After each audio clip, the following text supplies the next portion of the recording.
Hello everyone, हाय। कैसे हैं आप सब लोग दोस्तों। मेरा नाम है उर्वशी जोशी और ये है मेरा चैनल 333 हाई प्रीस्टेस। दोस्तों, आज का वीडियो जो है उसका टॉपिक है प्रॉपर इनर वर्क। और ये किसी ने मुझसे कमेंट बॉक्स में पूछा था कि मैडम प्लीज़ बताएं क्या क्या कितना कितना करना चाहिए, क्या क्या मतलब हीलिंग चैंटिंग्स कितनी कितनी करनी चाहिए जिससे कि बैलेंस हो सके। तो ऐसे किसी ने पूछा था, अंकिता करके एक व्यूअर ने, तो मैंने सोचा चलो इसके ऊपर एक वीडियो बनाती हूँ। पता नहीं क्यों इस जो इन्होंने अंकिता ने जो ये मैसेज मुझे किया था कि मैडम बताएं हीलिंग चैंटिंग्स कितना कितना करना चाहिए, पता नहीं मुझे पढ़ के ऐसा लगा कि ऑलरेडी ये कर रही हैं शायद कुछ चीज़ें, लेकिन बैलेंस नहीं हो पा रही हैं। तो अब ये समझना चाह रहे हैं कि भाई ऐसा क्या है, क्या करूं मैं जिससे कि कितना करना चाहिए इन चीज़ों को कि जिससे कि वो बैलेंस वाला स्टेट आ जाए। सो पहली चीज़ जो मैं आपको गाइड करूँगी वो ये है कि आप डिज़ायर से ऊपर उठना होगा आपको।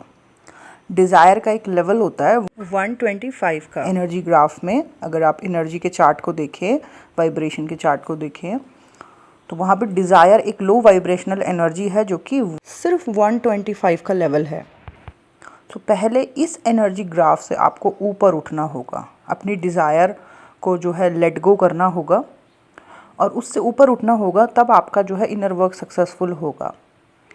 अगर आप इनर वर्क कर रहे हो और आपके दिमाग में डिज़ायर चल रही है और बहुत लंबे समय तक चल रही है, किसी भी प्रकार की डिज़ायर, XYZ डिज़ायर, और वो बहुत लंबे समय तक चल रही है, तो आगे चल के ये एडिक्शन में कन्वर्ट होगी। और वो एडिक्शन किसी भी प्रकार का हो सकता है कि आप कोई गलत चीज़ बहुत ज़्यादा सुन रहे हो या देख रहे हो, या कोई गलत चीज़ बहुत ज़्यादा ले रहे हो, या किसी भी प्रकार की एडिक्शन हो सकती है। तो अगर वो एडिक्शन बहुत लंबे समय तक रह गई तो वो हेलुसिनेशन या फोबिया या साइकोसिस या सिक्सोफेनिया में कन्वर्ट हो जाएगी। अंडरस्टैंड। तो सबसे पहले अपनी डिज़ायर को लेट गो करना है और सरेंडर टू गॉड करना है, तब आपका इनर वर्क जो है वो सक्सेसफुल होगा। तो पॉइंट नंबर 1 कि आपने अपने इनर वर्क को करते समय अपनी डिज़ायर को लेट गो करना है एंड सरेंडर टू गॉड करना है। तभी आपका इनर वर्क, चाहे आप कुछ भी कर रहे हो, चाहे आप क्रिएटिव साइड पे फोकस हो, चाहे आप ध्यान करते हो, चाहे आप किसी भी एक्टिविटी से जुड़े हुए हो जो आपको हाई पे लेके जाती है, वो सक्सेसफुल तब होगा इनर वर्क जब आप अपनी पर्सनल डिज़ायर को लेट गो कर दोगे। अगर आपने अपनी पर्सनल डिज़ायर को पकड़ के बैठे हुए हो और बहुत लंबे समय तक पकड़ के बैठे हुए हो, तब इनर वर्क बिल्कुल भी सक्सेसफुल नहीं हो सकता है, बल्कि ये फर्स्ट एडिक्शन में कन्वर्ट होगा, सेकंड जो है ये मेंटल डिसऑर्डर में कन्वर्ट होगा। ठीक है।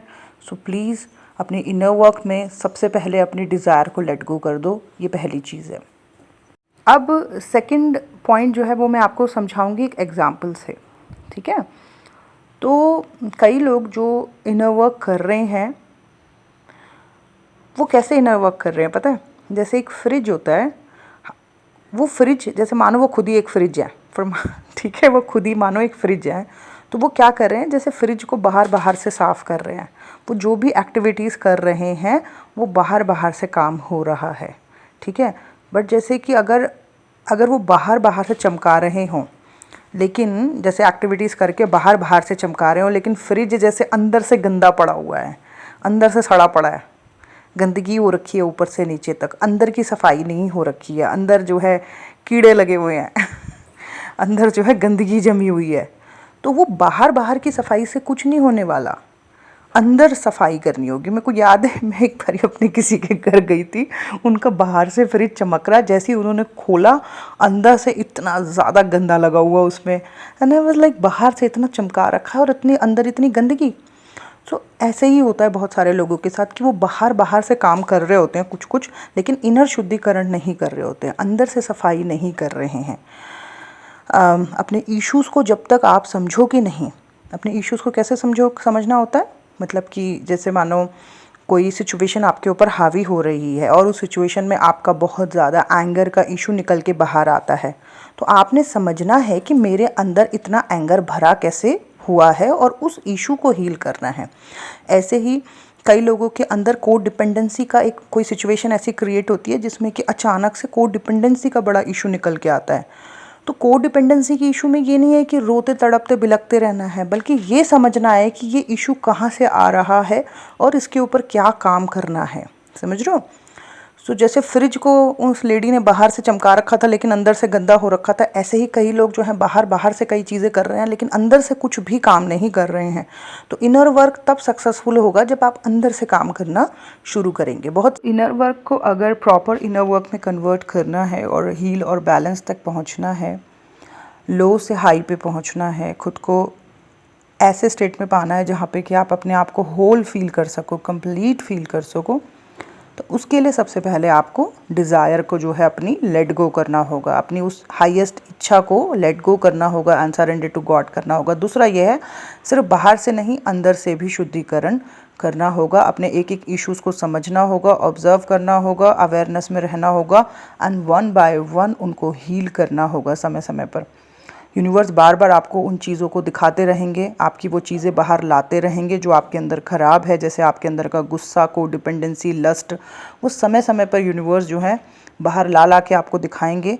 बट अब अगर आप सचमुच में एक ऑब्जर्वर हो तो आप समझोगे कि ये चीज़ें मेरे ऊपर हावी हो रही हैं, मुझे एक नेगेटिव पर्सन बना रही हैं। इससे पहले कि मैं पूरा ही नेगेटिव हो जाऊँ, उससे पहले मुझे इन इश्यूज़ को हील करना है, रिलीज़ करना है अपने अंदर से। सो inner work, proper inner work तभी बन सकता है जब आप ये दो चीज़ें करो, इनर शुद्धिकरण प्लस अपने डिज़ायर को लेट गो। तो बस ये था मेरा आज का video. Thank you so much, bye bye, take care, have a nice day.